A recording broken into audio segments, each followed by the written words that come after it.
En esa segunda parte del curso vamos a explorar bases de datos básicamente del INEI, la ENAO, la ENDES, eh, el censo de vivienda de población y vivienda, la CENAGRO, la encuesta nacional agropecuaria y algunas otras del INEI y también algunas bases internacionales como del Banco Mundial, el PM World Table.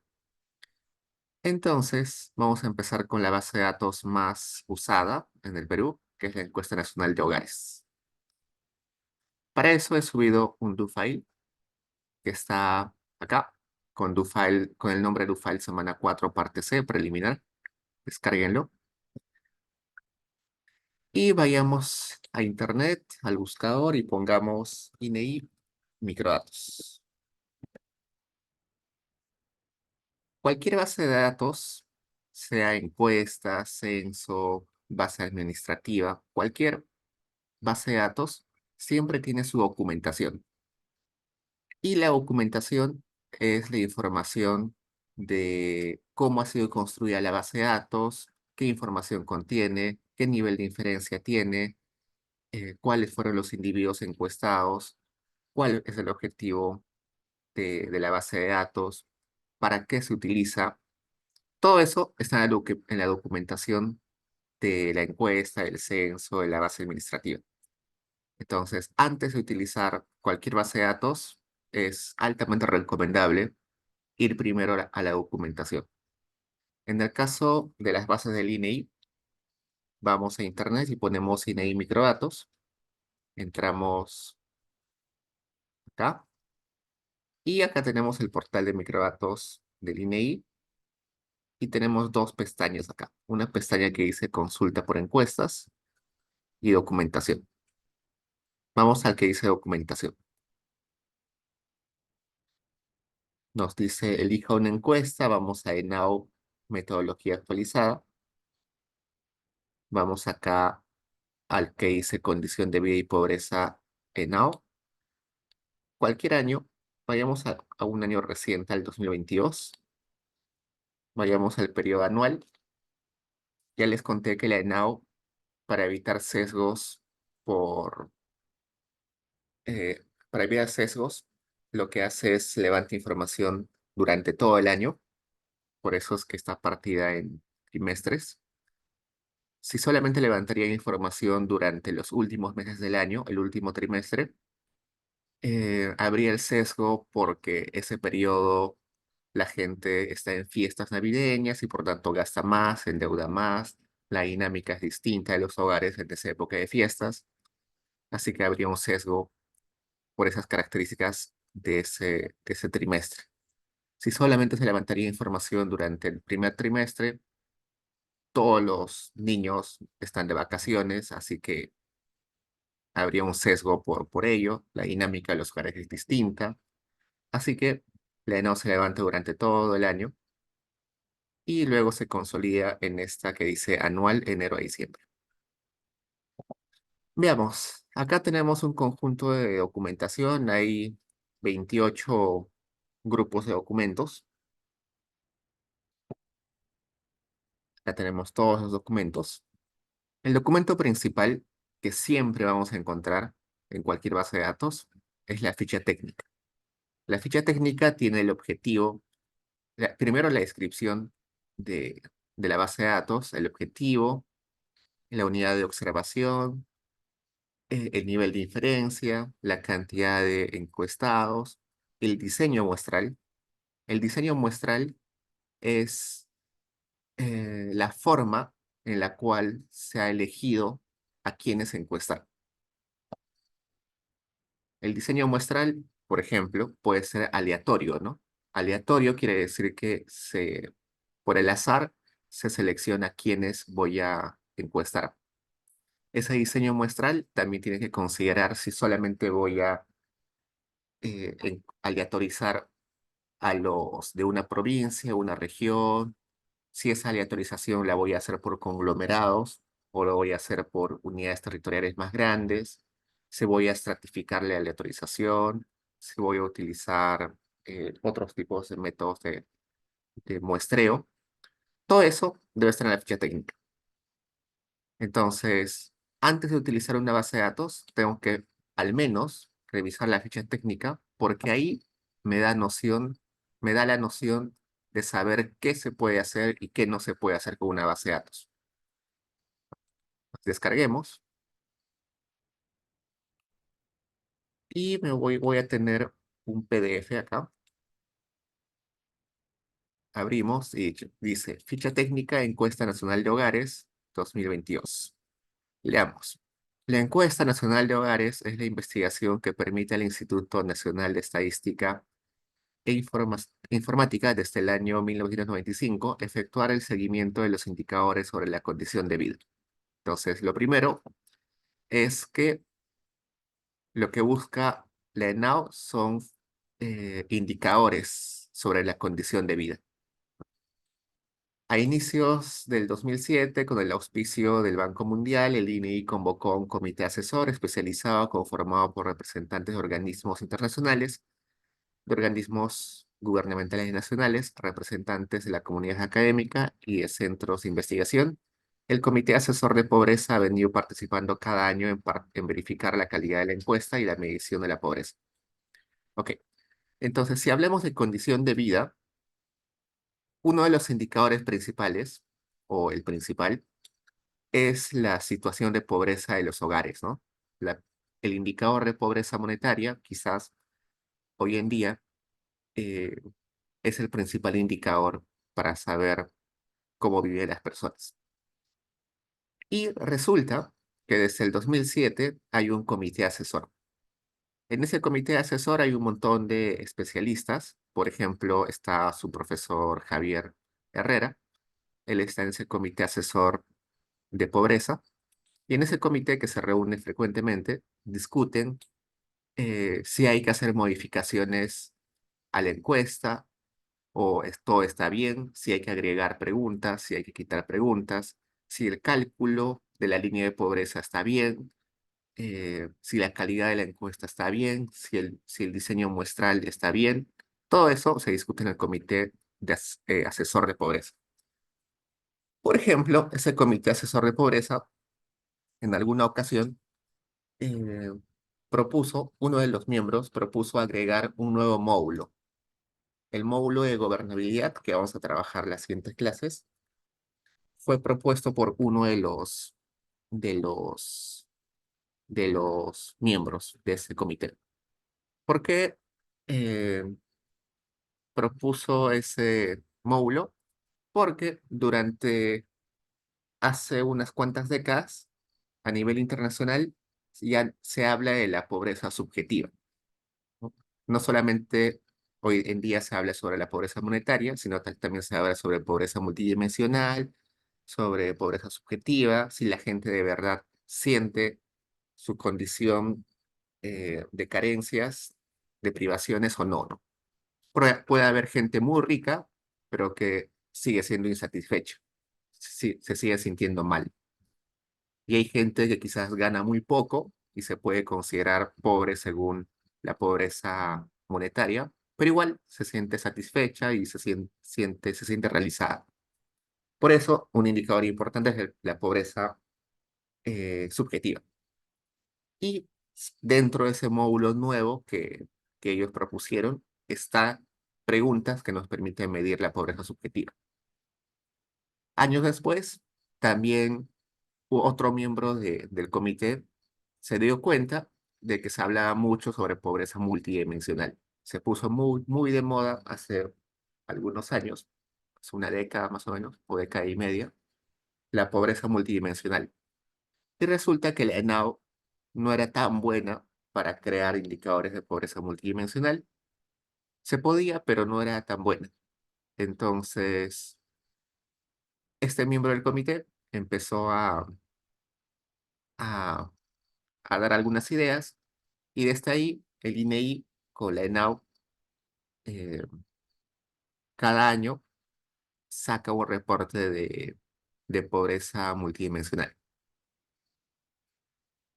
Entonces, ese comité es bastante interesante lo que discuten.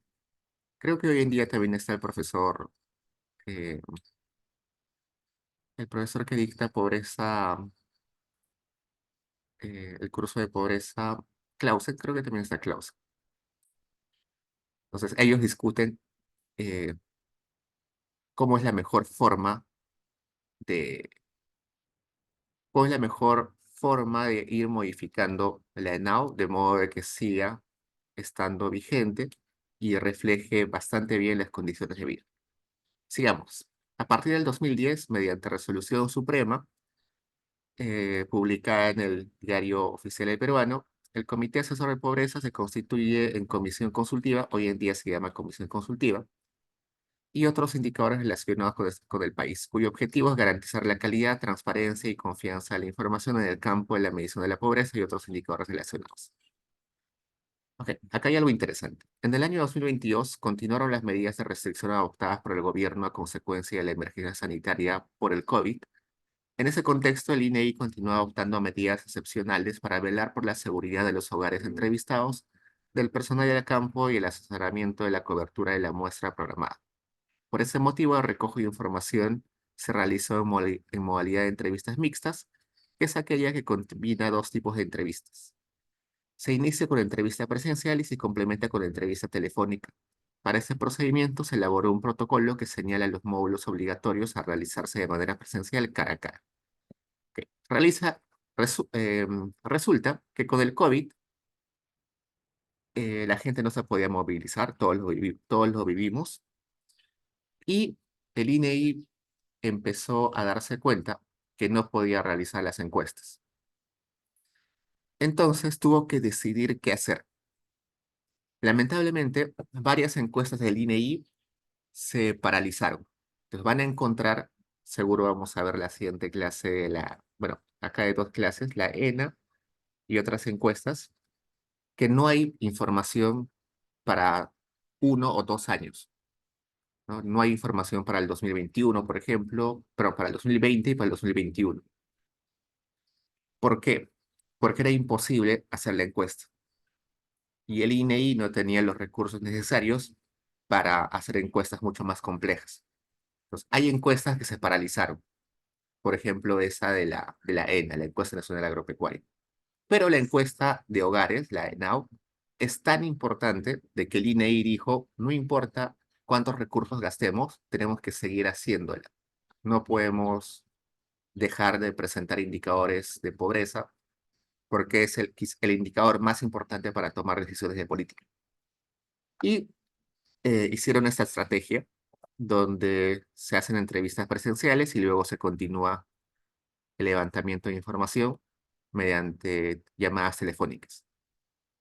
Una pregunta que cae de esto es si el diseño, esto de levantar entrevistas mixtas, es parte del diseño muestral. Si este diseño muestral de este año 2022 o durante la pandemia es distinto a los años anteriores, es comparable con los años anteriores, los datos que yo saque de este diseño mixto se puede comparar con los datos que yo tengo de los años anteriores. Normalmente uno diría que no. Si hay diferencias en cómo se ha levantado la encuesta entre años, la información que yo levanto no es comparable. Sin embargo, luego de hacer este levantamiento de información, el INEI lo que hizo es un, em, una revisión de calidad de encuestas. Y esa revisión de calidad de encuestas llegó a la conclusión de que a pesar de que tienen diseños distintos, son comparables. Y el INEI publicó, vamos a ver por acá, debo tenerlo por acá. El INEI publicó un documento,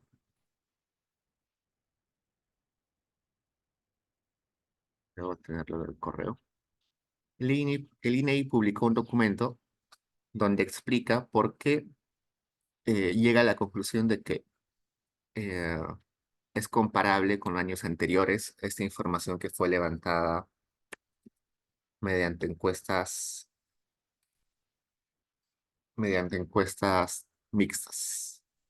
Vamos a buscar.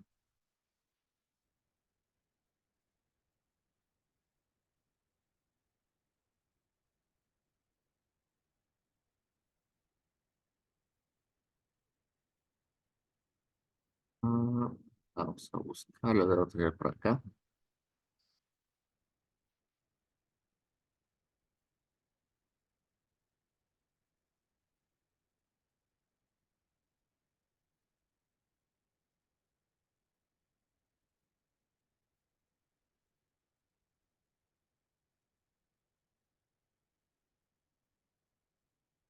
Acá está. Calidad de la NAO. Evaluación de posibles sesgos en la encuesta por emergencia sanitaria COVID. Entonces, acá hay fotos de cómo se levantó la encuesta, primero presencial y luego se le pidió el teléfono a las personas y se continuó con el levantamiento de información por teléfono, ¿no? Y acá voy a subirlo a Paideia. Hace una evaluación de cómo fueron las encuestas con teléfono y sin teléfono.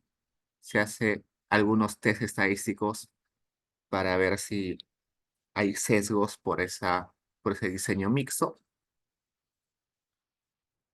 Y al final va a llegar a la conclusión de que no hay problemas, son comparables las encuestas con los años anteriores, ¿no? Esto lo voy a subir a DNAI por si alguien tiene curiosidad. Lo voy a subir a Paideia por si alguien tiene curiosidad.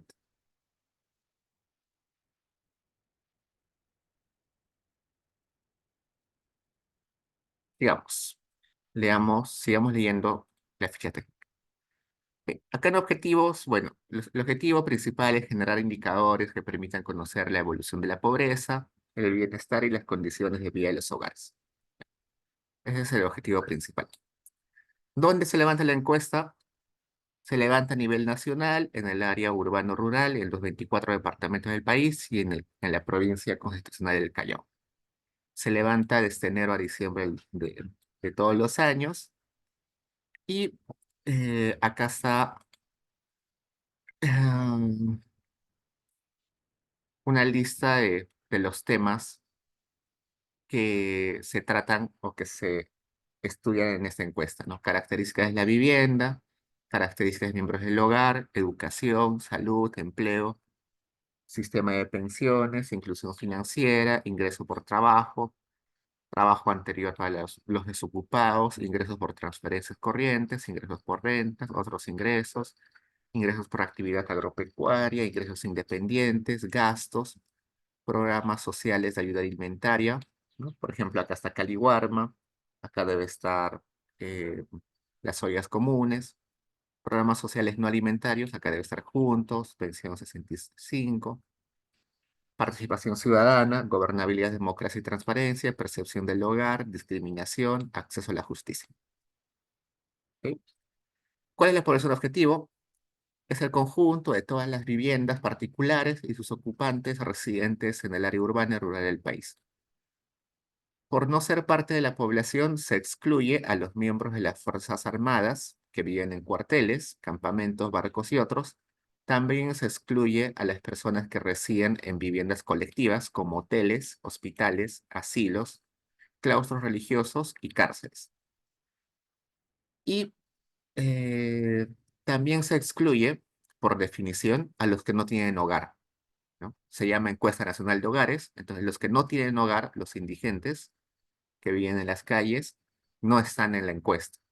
Eso es algo interesante que es una debilidad de la ENAO, que en realidad es una debilidad de todas las encuestas de hogares del mundo. Se excluye a la cola izquierda de, de condiciones de vida, a los que están peor, peor, peor porque no tienen hogar, no se incluyen en la encuesta. Hay otras encuestas, no hay ninguna encuesta en realidad del INEI que se enfoque en indigentes, en gente sin hogar, pero sí hay encuestas de algunos organismos que han levantado y que pueden servir para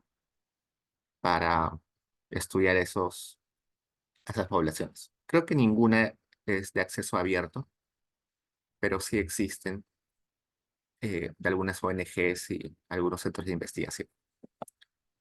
Y como acá dicen, no se incluyen aquellas personas que viven en hoteles, en hospitales, en asilos, y tampoco a los que están en las cárceles ni en claustros religiosos. Ok. Acá está lo que les contaba, ¿no? El diseño muestral. El diseño muestral es cómo se levantó la encuesta. Acá me dice, se utilizó primero información del Censo de Población y Vivienda. ¿Por qué? Resulta que es necesario saber antes de levantar la encuesta cuántas casas hay, cuántas viviendas hay. Hay que saber, en este distrito hay 1000 casas. En cada casa hay en promedio 2 hogares. En cada hogar en promedio hay 5 personas. ¿Por qué? Porque dependiendo de eso voy a tener que contratar una cantidad de encuestadores, voy a tener que planificar mi tiempo. Si ese distrito tiene muchas viviendas, muchos hogares, voy a necesitar más encuestadores, más tiempo de levantamiento de información. Eh, entonces bueno, para cada uno de los encuestadores tengo que asignarle una cantidad de hogares. Pues tengo que tener información base sobre eh, cuántas viviendas, cuántos hogares hay en cada unidad territorial. Y eso está en el Censo de Población y Vivienda, pero nosotros sabemos que los censos se levantan, no sé, cada 10 años, cada muchos años. Hay mucho tiempo entre un censo y otro censo para actualizar esa información, porque puede suceder de que un distrito tenga un boom inmobiliario y la cantidad de hogares se dispare. O también puede suceder de que ese distrito sufra algún evento catastrófico y los hogares migren y ese distrito se quede con poca población. Para actualizar el censo, sobre todo para saber cantidad de viviendas, no tanto de población, pero sí de viviendas, existe material cartográfico. Cada municipio distrital tiene la obligación de realizar catastros. Los catastros son acciones donde se determina eh, la cantidad de construcciones y características de las construcciones dentro de un distrito, ¿no? Por ejemplo, el municipio tiene que saber cuántos pisos tienen las casas, si las casas están pintadas o no están pintadas, si tienen servicios básicos, si las casas están utilizadas para negocios o solamente son viviendas residenciales. ¿Por qué? Porque según eso, los municipios cobran impuestos, ¿no? Todos los años pagamos impuestos prediales y los impuestos prediales dependen de las características de las casas, ¿no? Si hay más pisos, se pagan más impuestos. Si la casa tiene, si la casa está alquilada para negocio, entonces paga más impuestos. Si la casa tiene letreros luminosos, paga más impuestos. Entonces el municipio tiene que tener toda esa información actualizada.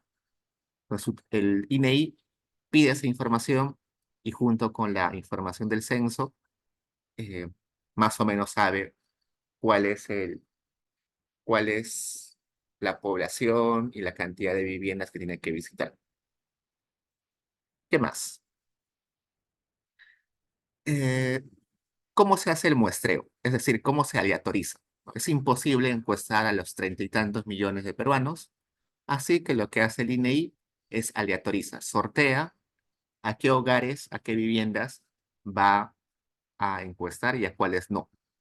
¿Y cómo lo hace? Agarra a los 32.000, los 30 y tantos mil peruanos, los pone en la computadora y aleatoriza, sortea.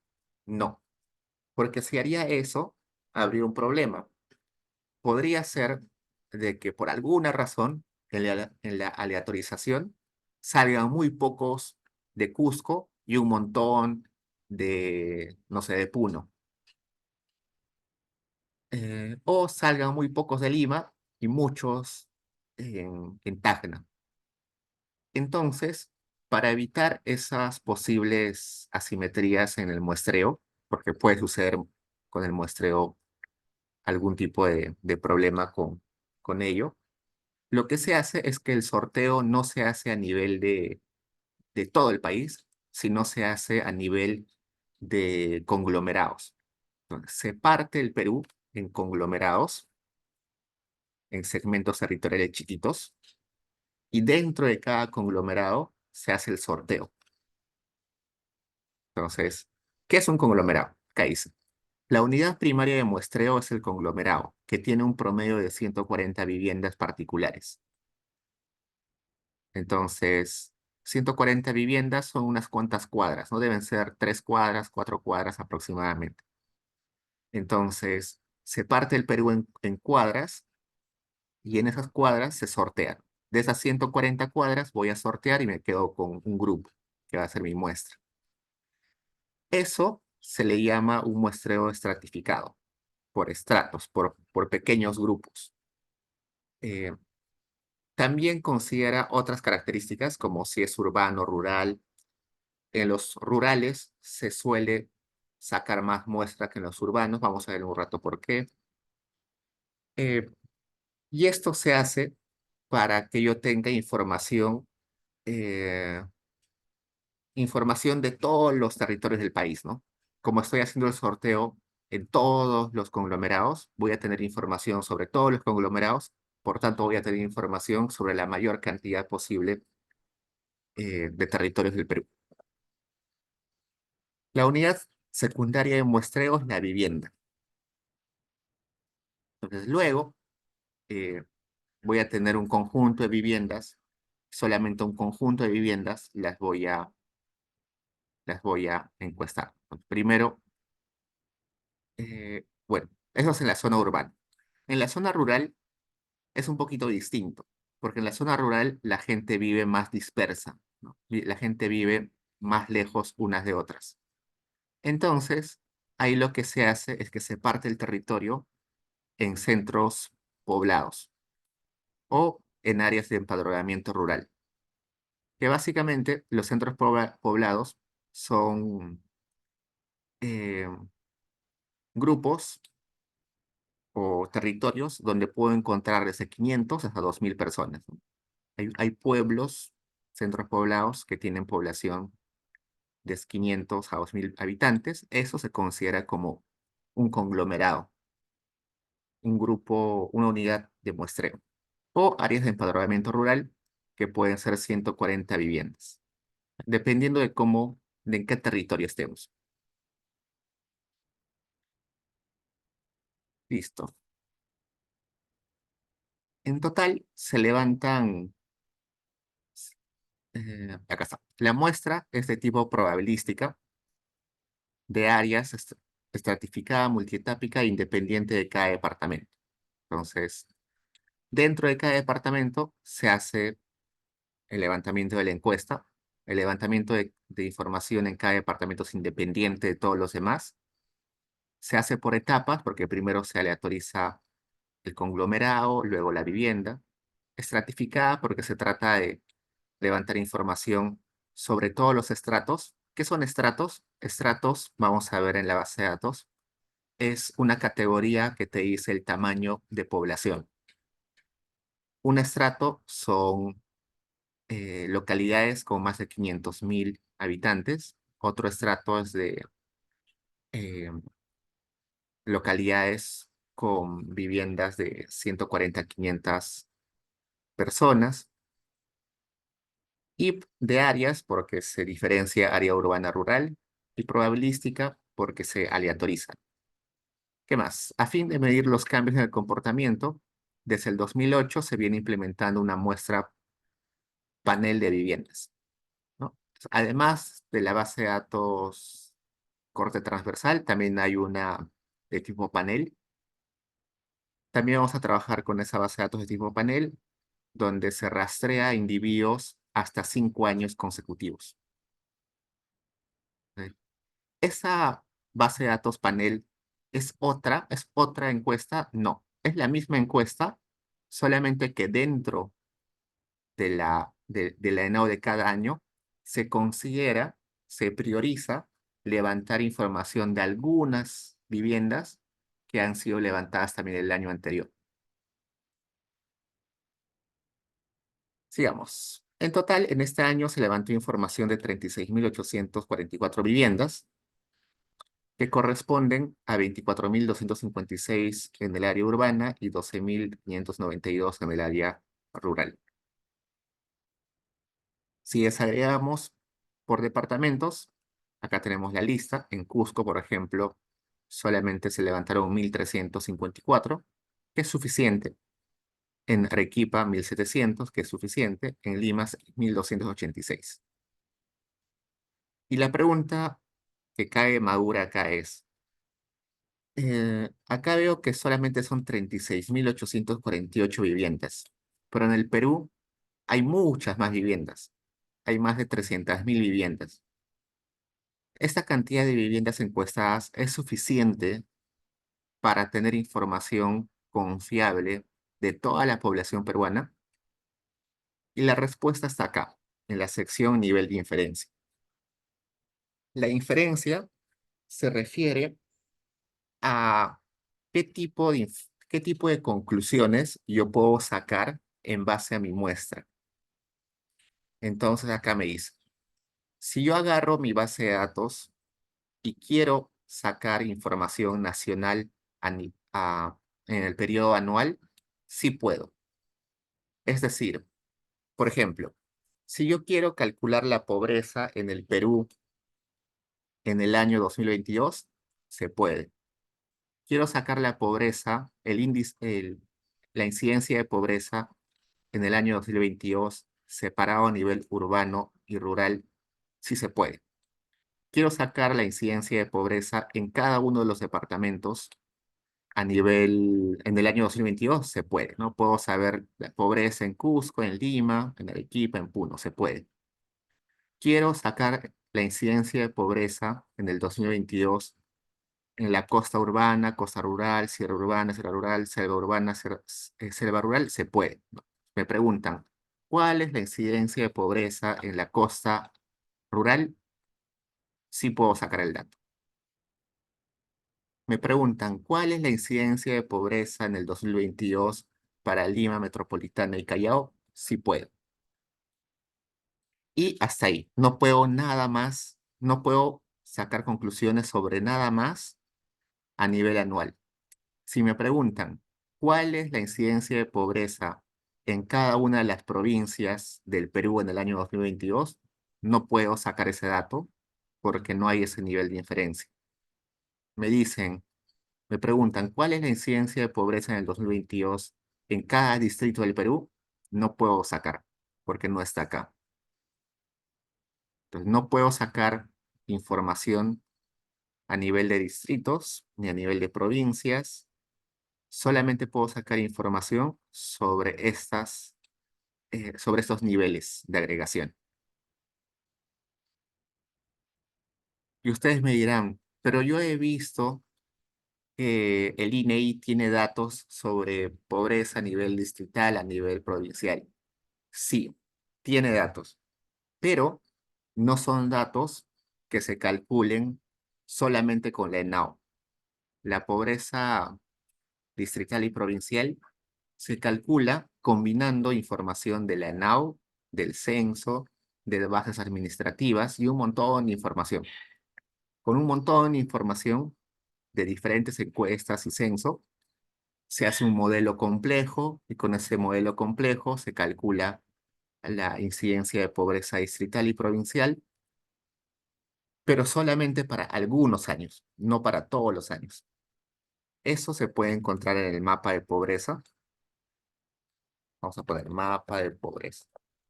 Por ejemplo, el último mapa de pobreza es el mapa de pobreza del 2018, pero para calcular ese mapa de pobreza, que es a nivel provincial y distrital, se ha combinado información del censo del 2017, se ha combinado con información, acá vamos a ver, fuentes de información.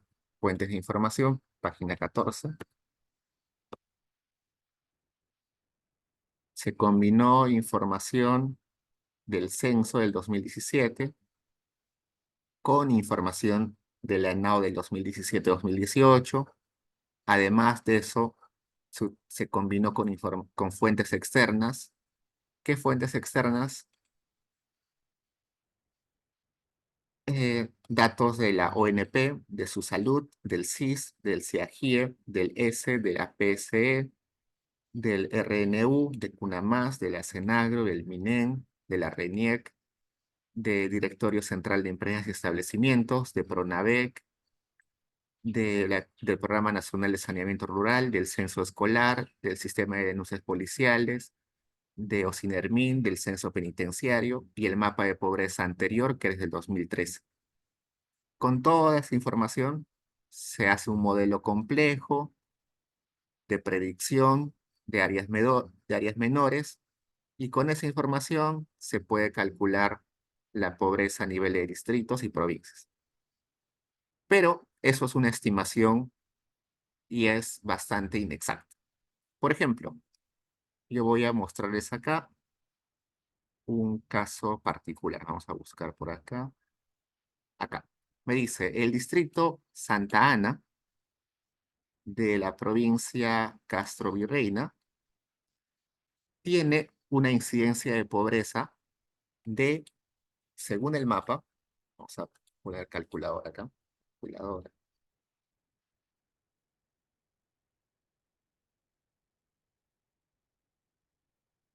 tenemos según el mapa, la incidencia de pobreza de este distrito es, uy, perdón, entre dos, es 40,4%. Sin embargo, me dice, es 40,4%, pero como esto no es una observación directa, sino es una estimación en base a censo, encuestas y otras fuentes, en realidad ese 40,4% no es exacto. Puede ser que esté entre 28,1 y 52,7. Entonces me dice, el intervalo es este. El punto central es 40,4, pero en realidad podría estar entre 28,1 y 52,7. Entonces es bien inexacto. El intervalo es bien amplio. Es muy distinto decir 28 a 52, ¿no? Es una diferencia enorme. Las estimaciones de pobreza a nivel distrital son bien inexactas.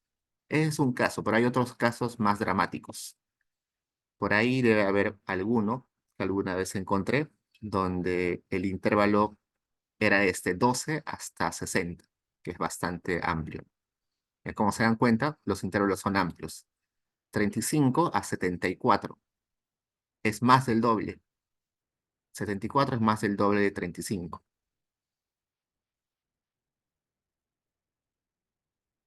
Acá también 30,1 a 62,9. Es más del doble el intervalo superior al intervalo inferior. Entonces, sí, se puede calcular pobreza a nivel distrital, pero es inexacto y solamente se tiene información de algunos años. Por ejemplo, del 2018, del 2013, del 2009, del 2007, pero no de todos los años. Con solo la ENAU no se puede calcular a nivel distrital ni a nivel provincial. Entonces, si ustedes quieren hacer una tesis o una investigación a nivel distrital, con la ENAU no se puede. Quieren hacer una investigación a nivel provincial, con la ENAU no se puede. Entonces, antes de hacer una investigación eh, es bueno chequear esto. El semestre anterior creo que tuve un alumno en tesis 2 que tenía una tesis interesante, muy buena, pero que al final tuvo que abandonar porque no tenía los datos. El nivel de inferencia de la encuesta que estaba utilizando no daba para su tema. Había dedicado todo seminario de investigación y tesis 1 para hacer su marco teórico, lo hizo sumamente bien, pero no había revisado la ficha técnica de su encuesta, y cuando tenía que empezar con los datos, con las estimaciones, se dio cuenta que no podía realizarlas porque no había inferencia, ¿no? Su tema era algo así como, su tema era sobre anemia, pero quería calcular la anemia a nivel distrital y separado por géneros, es decir, anemia en el distrito de Pueblo Libre para los hombres, anemia en el distrito de Pueblo Libre para las mujeres, anemia en el distrito de, no sé, de San Jerónimo Para hombres, anemia en el Distrito San Jerónimo para mujeres. ¿Ya? Y eso es imposible. Él estaba utilizando la ENDES, la encuesta demográfica y salud familiar, y la ENDES no, tampoco tiene inferencia distrital, y peor, una inferencia distrital que se pueda separar por géneros. Entonces tuvo que abandonar su tesis, ya tenía su marco teórico, tenía un montón de investigación sobre su tema, pero era imposible hacer su investigación con datos de la, de la, de la ENDES. Entonces hay que revisar siempre. Esta sección de inferencia es bastante importante. ¿Qué más? Si bien es cierto, las investigaciones usualmente son a nivel anual, ¿no? También se puede hacer investigaciones a nivel trimestral. Entonces, si me preguntan, ¿cuál fue la incidencia de pobreza en el primer trimestre a nivel nacional? Sí se puede.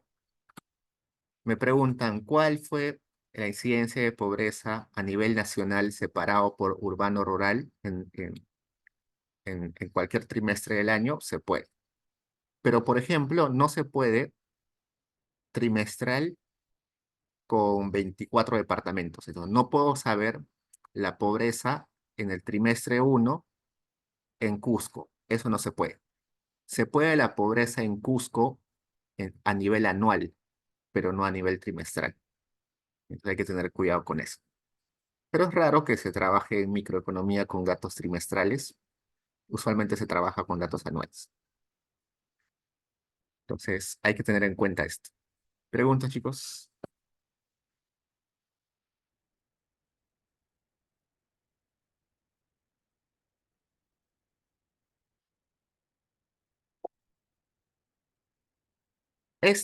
Todo esto es respecto a la base de datos de tipo de corte transversal.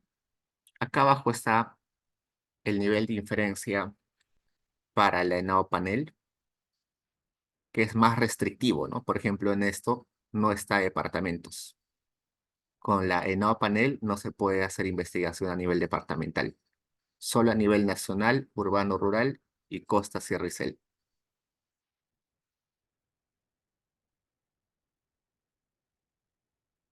¿Qué más? Tenemos esto. Bueno, acá hay una pregunta interesante. Bueno, una información interesante. Informantes. ¿A quién se le pregunta la información de la encuesta? Resulta que en la ENAO hay varios módulos, hay diferentes grupos de preguntas. Entonces, las preguntas, los módulos principales, se le pregunta al jefe de hogar, ¿no? Por ejemplo, hay un módulo donde te preguntan características de la vivienda, si la casa, el material de las paredes, el material del techo, si tienen agua, si tienen luz, todo eso es información general de la vivienda, así que se le pregunta al jefe de hogar. Hay módulos donde solamente se le pregunta al cónyuge. Por ejemplo, hay algunos módulos donde eh, se pregunta sobre dinámica del hogar, solamente se le pregunta al cónyuge. Hay otros módulos donde solamente se pregunta a los que trabajan, ¿no? Por ejemplo, el módulo de ingreso y empleo se le pregunta solamente a los perceptores del hogar. ¿Quiénes son ellos? Aquellos que van de 14 años a más y que reciben ingresos.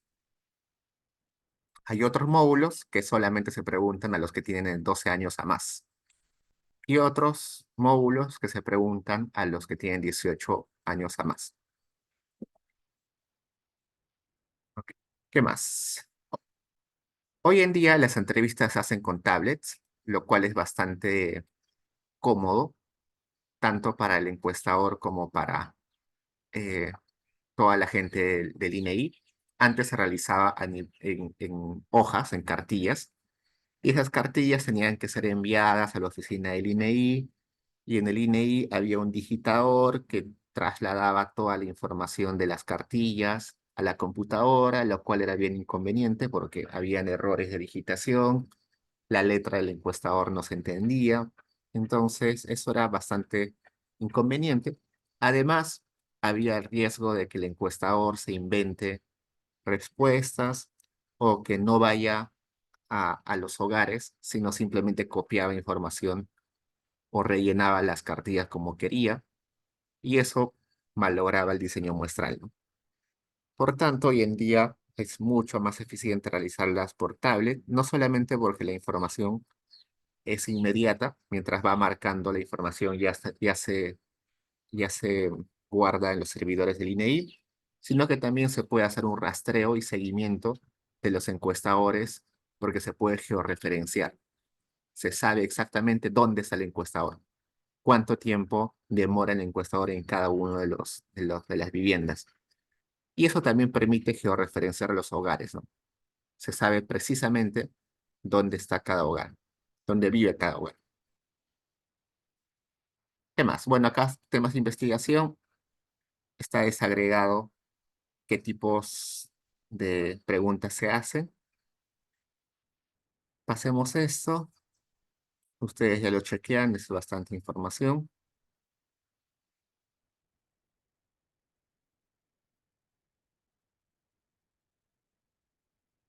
Esto no es muy importante. Acá. Vayamos a imputación y deflactación. ¿Qué es imputación? ¿Qué es deflactación? Resulta que en ocasiones, bueno, la ENAO levanta un montón de información sobre ingresos y sobre gastos. Se hace un montón de preguntas sobre los ingresos y sobre gastos. Pero no todos los ingresos y todos los gastos pueden ser contestados directamente por las familias.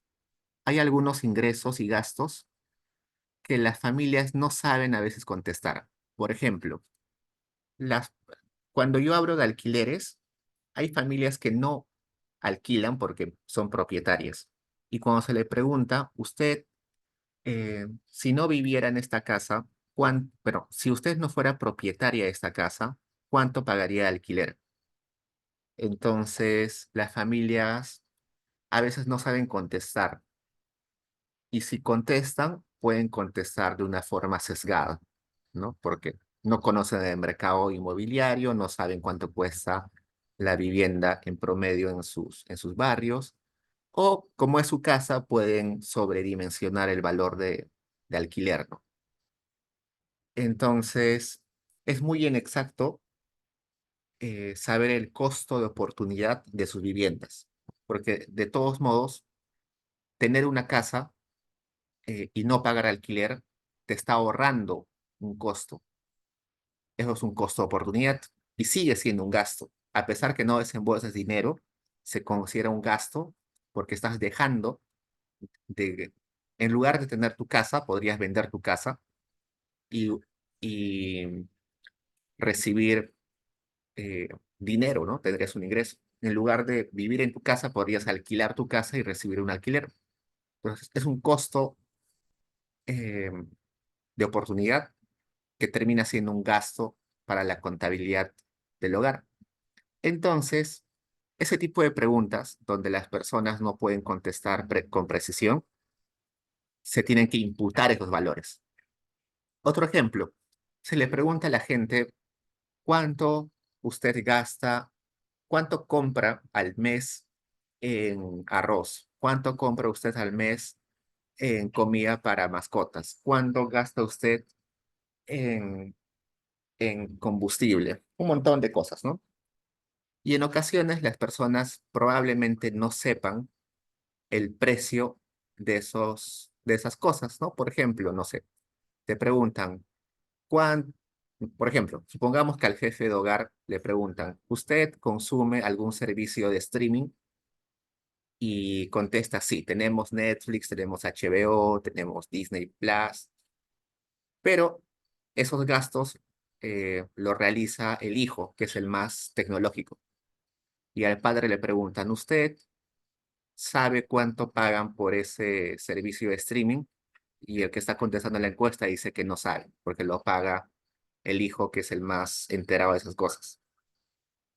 En esos casos, cuando no se sabe la información de cuánto pagan, se tiene que imputar los valores. Pues hay un montón de información, sobre todo de ingresos y gastos, sobre todo de gastos, que son imputados por, por el INEI, ¿no? Después de hacer la encuesta, el INEI rellena esos espacios con valores, ¿no? Y para rellenar esos valores, el INEI tiene una base de datos de precios en, su, en sus servidores. Pues todos los años el INEI va a los mercados, levanta información de cuánto cuestan los productos y según eso rellena sus espacios donde no hay información, ¿no? Por ejemplo, otro ejemplo, ya no de gastos, sino de ingresos. Muchas personas en el Perú no reciben ingresos monetarios, sino reciben ingresos en especies.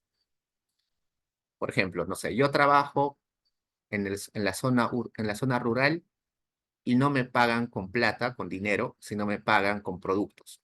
Pues trabajo un día en la chacra y me pagan con un saco de papas. Entonces, cuando el encuestador va a mi casa y me pregunta, ¿usted trabajó la semana pasada? Yo le contesto sí. ¿Cuánto le pagaron? Y yo voy a decir un saco de papas. Entonces, el encuestador va a decir, ok, un saco de papas. ¿Sabe el valor de ese saco de papas? Y le digo, no, no sé el valor. No sé el valor en soles. Entonces, el INEI luego, en las oficinas, rastrea, ¿no? Un kilo de papas en promedio en esta provincia donde vive esa persona vale tanto. Entonces, su ingreso no monetario se puede transformar en soles a este valor. A eso se refiere eh, la imputación. ¿Qué más?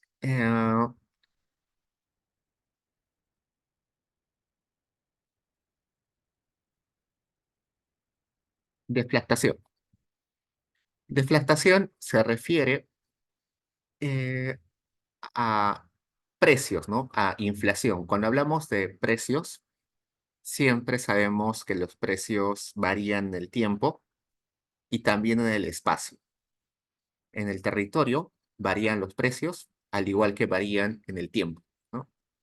La inflación que nosotros usualmente estudiamos es la inflación anual, ¿no? Cada año los precios usualmente van subiendo. Entonces, si yo quiero comparar cuánto ganaba en el 2005 con cuánto ganaba en el 2020, no puedo comparar los valores nominales porque ha habido inflación. Debería llevar ambos valores al mismo periodo de tiempo. ¿Cómo llevo esos valores al mismo periodo de tiempo? Con el deflactor, ¿no? Eso hemos aprendido en macroeconomía. En este caso, no se refiere al deflactor en el tiempo, en los años, sino el deflactor en el espacio. Resulta que los mismos productos pueden tener precios distintos en diferentes territorios. Por ejemplo, los chifles son muy baratos en el norte del Perú, pero son caros en la sierra del Perú. El ceviche es bien barato en la costa peruana, pero es bien caro quizás en zonas de montaña. Una Coca-Cola puede ser bien barata en el Callao, pero puede ser bien cara a 4.000 metros de altura, donde casi es muy difícil llevar los productos. Entonces, los valores monetarios son distintos a lo largo del territorio. Esos precios afectan a los gastos, pero también a los ingresos. No es lo mismo ganar 1.000 soles en Lima que ganar 1.000 soles en Cusco. Como los precios son distintos, yo puedo comprar distintas cantidades de cosas en el Callao o en Lima que en el Cusco, ¿no? Quizás puedo comprar más cosas en el Callao porque quizás todo es barato, pero puedo comprar menos cosas en Cusco porque es más caro. Entonces, estos precios afectan al ingreso y también afectan a los gastos. Y por tanto, si yo quiero comparar, gracias, Leonardo, si yo quiero comparar ingresos y también quiero comparar gastos ah, en todo el territorio peruano, tengo que estandarizar esos ingresos y esos gastos a un solo territorio, ¿no? Del mismo modo que con la inflación en el tiempo estandarizaba a un año, a un periodo, con la inflación en el territorio tengo que estandarizar a un solo territorio, a un solo espacio geográfico. En este caso, lo que hace el INEI es estandariza a Lima metropolitana.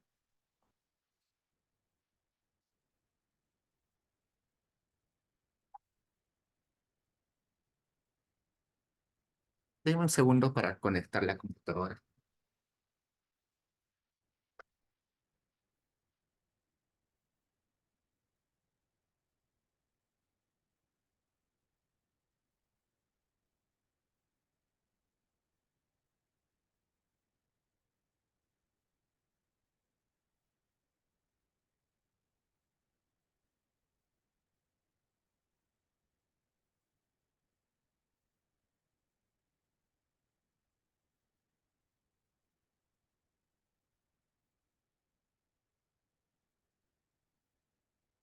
Listo. Ok, entonces, por eso es que cuando ustedes descargan cualquier reporte del INEI, siempre aparece, ¿no? Ingresos a precios de Lima metropolitana. Eh, Cuando hay reportes de ventas de empresas, dicen eh, ventas anuales a precios del IVA metropolitano. Cuando aparece, vamos a ir acá, vamos a ir a un reporte del INEI. Vamos a ir INEI, reporte de empleo. En cualquier reporte del INEI, siempre en los gráficos, en las tablas, aparece eso, ¿no? A precios del IVA metropolitano. Eso para estandarizar eh, a un solo territorio, ¿no? Por convención se hace a Lima metropolitano, pero se podría hacer a cualquier otro territorio.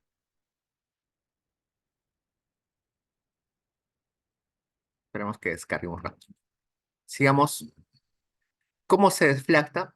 Nosotros, cuando exploremos la base de datos, vamos a encontrar que el INEI tiene una base de datos con deflactores. Los deflactores son simplemente valores, son números que tengo que multiplicar a las variables y esa multiplicación me permite estandarizar al Lima metropolitano.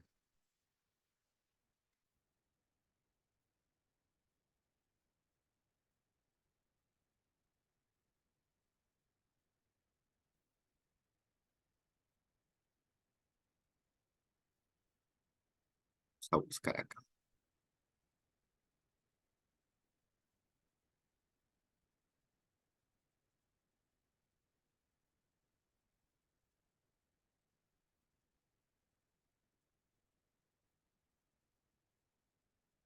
¿Alguna variable de ingresos o gastos? Estos no son ingresos.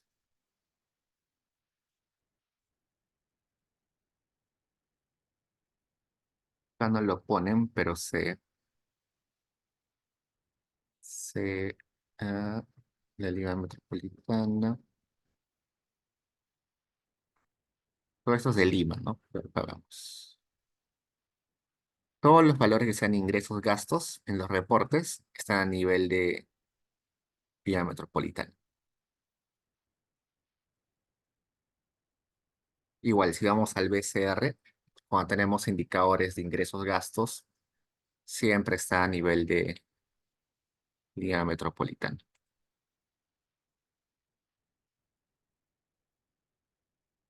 Bueno, índice de precios Liga Metropolitana.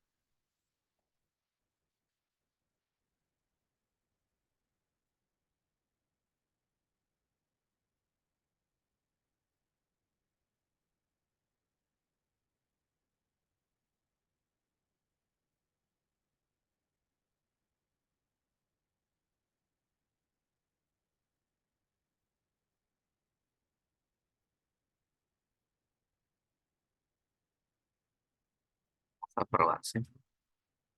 A veces ya ni lo ponen porque se entiende que es así. Esto está en índices, no en soles. Luego vamos a ver dónde está esa base de datos para estandarizar. ¿Qué más? Ya todo esto está acá. Esto no es muy importante.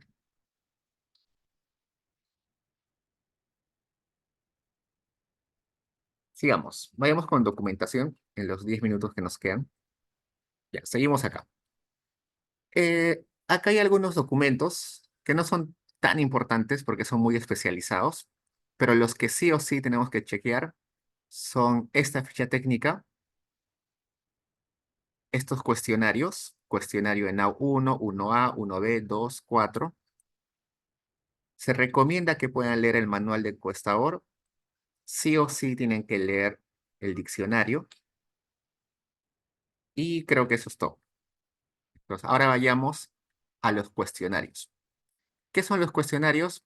Es las cartillas con las cuales van los encuestadores casa a casa. Acá está partido en 3, 4, 5 PDFs. Veamos el primero. El primero que se llama ENAU 1.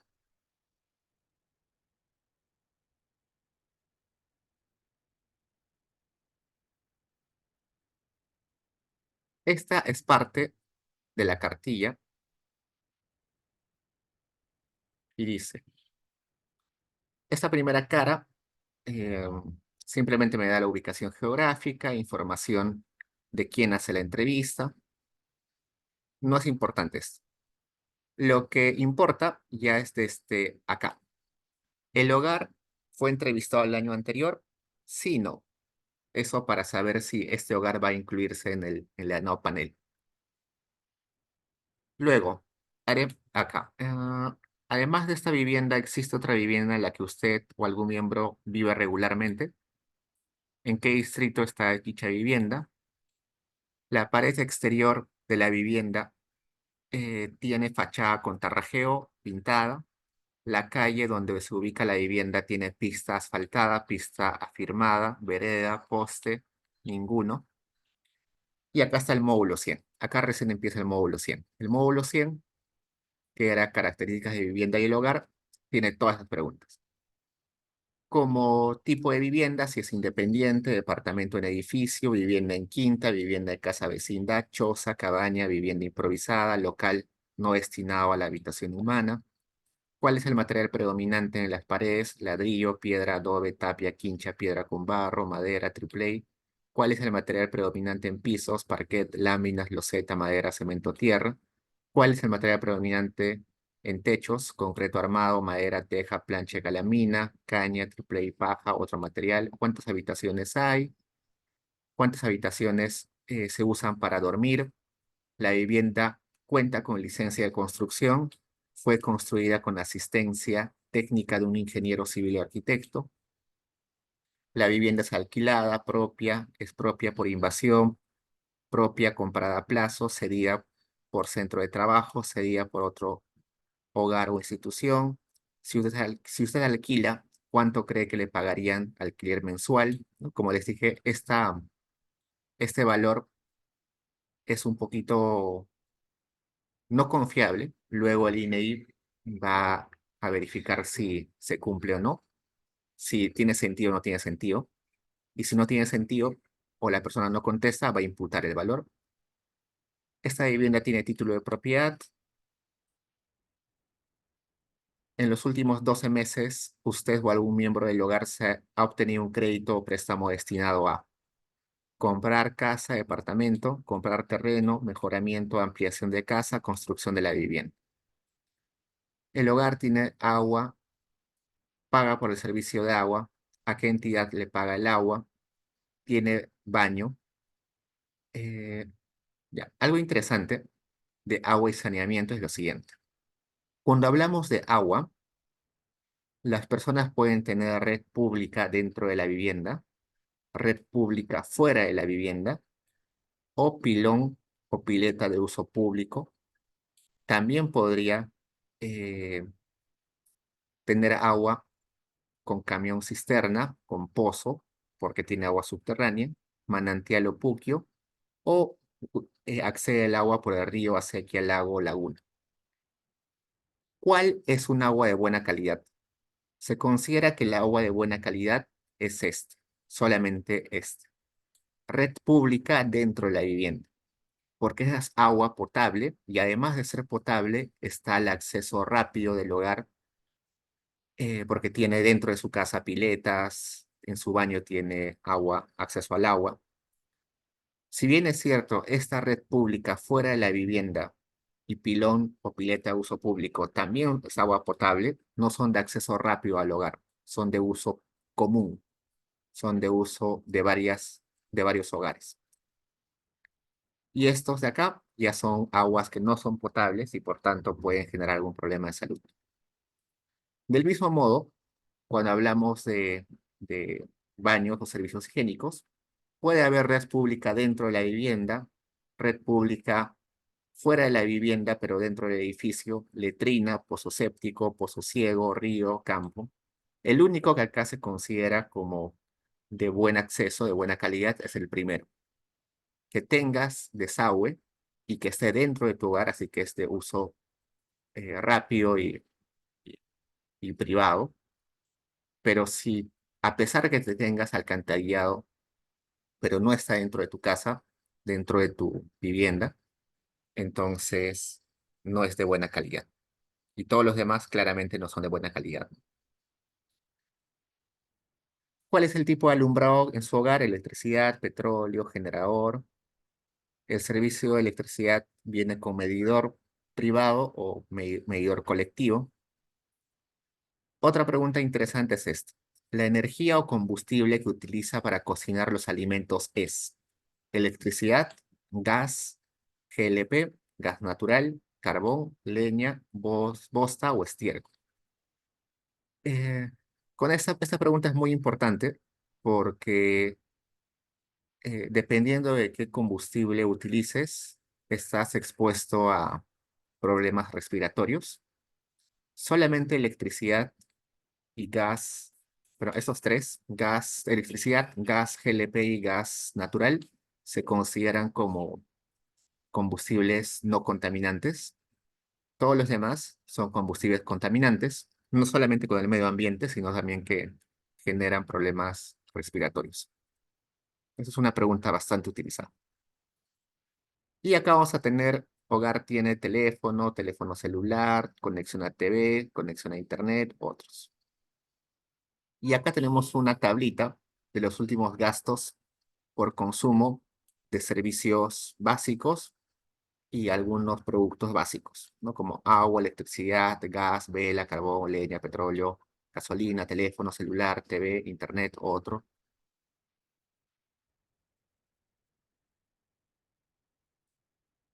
Hasta ahí, perdón, hasta ahí es el módulo 100. Todos los que empiezan con 1, con 100 hasta 117, son módulo 100. Después del módulo 100 viene el módulo 200, que ya es características de los miembros del hogar. Y ese módulo lo vamos a ver la siguiente clase.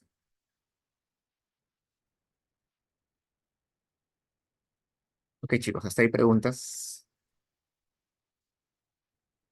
Sí, sé que estoy leyendo este cuestionario a detalle.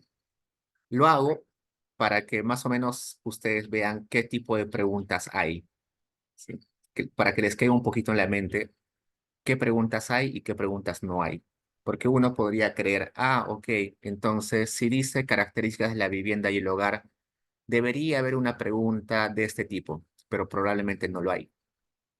Entonces, eh, lo leo así rápidamente para que más o menos sepan qué cosa hay y qué no hay, de modo que ustedes puedan tener en cuenta qué tipo de investigaciones se pueden hacer y qué tipos no.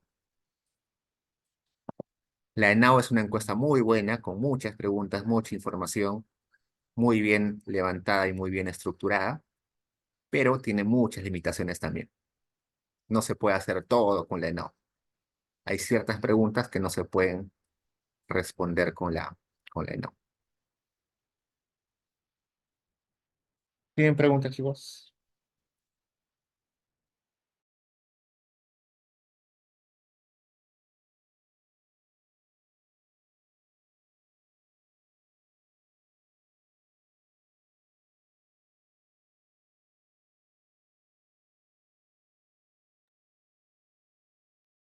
Ok, chicos, entonces la siguiente clase continuamos con el módulo 200. Solamente estamos viendo el cuestionario. Luego de hacer una revisión rápida del cuestionario, vamos a pasar al do file acá. Así que si pueden, lo pueden estar chequeando. Si tienen tiempo, lo pueden estar chequeando. Y recuerden que el día sábado, cuelgo la tarea a Paideia, la evaluación parcial, y lo pueden entregar hasta el 10 de febrero.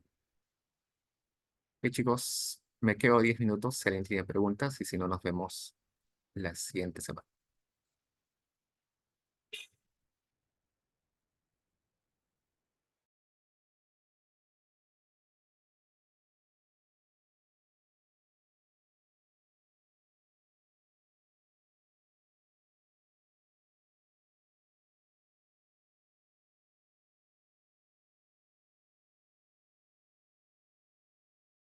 Diego, disculpa, la evaluación parcial es en grupo, ¿verdad? ¿O es cada uno?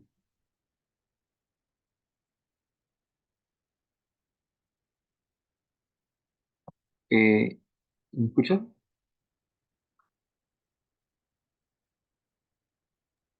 Hola, sí, sí. Sí, es en grupo. Es el Excel que está en Paideia. Ahí, ese grupo es para la evaluación parcial. Ah, ya, ok. Ah, Leonardo, ¿encontraste el grupo Sí. finalmente?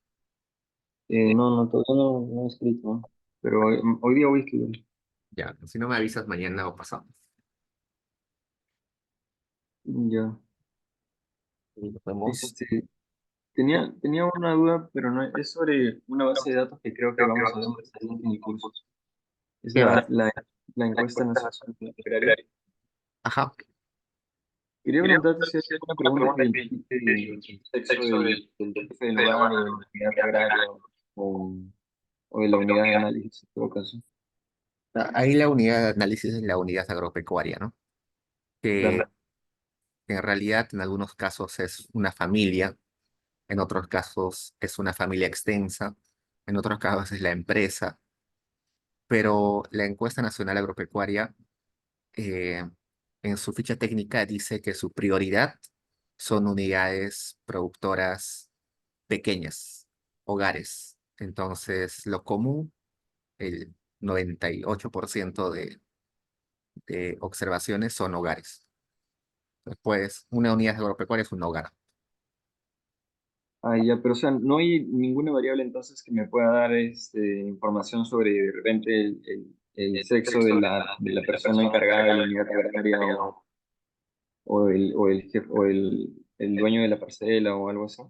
Sí, sí, en el primer módulo, en la carátula, ahí se llama carátula el primer módulo, sí hay uno que dice quién dirige la unidad agropecuaria, ¿no? Y ahí te da las características de esa persona. Ah, ya, ya. En el módulo 100 me dices, ¿no? Sí, el primer módulo. Ujú. Ah, características de la unidad agropecuaria. Eso. Sí, hay una pregunta que dice el encargado de la unidad agropecuaria o el que dirige la producción, algo así dice. Pero sí está. Ya, ya, ya, qué gracias. Ok, nos vemos.